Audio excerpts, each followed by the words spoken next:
আর আল্লাহ রব্বুল আলামিন বলল, তুমি কলেমার শেষ অংশ লেখনি কেন?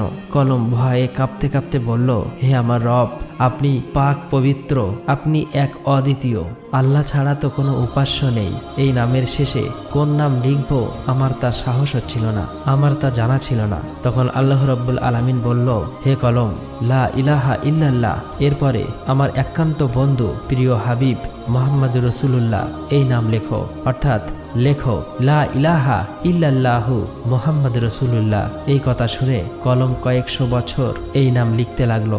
অতঃপর মহান রব্বুল আলামিন আর সে মুহাল্লার উপর বিশাল বিশাল স্তম্ভ সৃষ্টি করলেন এবং সেগুলি 7 তবক জমিন আসমানের ভিতর পুঁতে রাখলেন। তাফসীর কারকরা উল্লেখ করেছেন যে এক একটি স্তম্ভ থেকে আর এক স্তম্ভ দূরত্ব 700 বছরের পথ। তারপর আল্লাহ তাআলা আরশ সৃষ্টি করলেন এবং এই আরশ বহন করার জন্য সামান্য কয়েক মুহূর্তে 4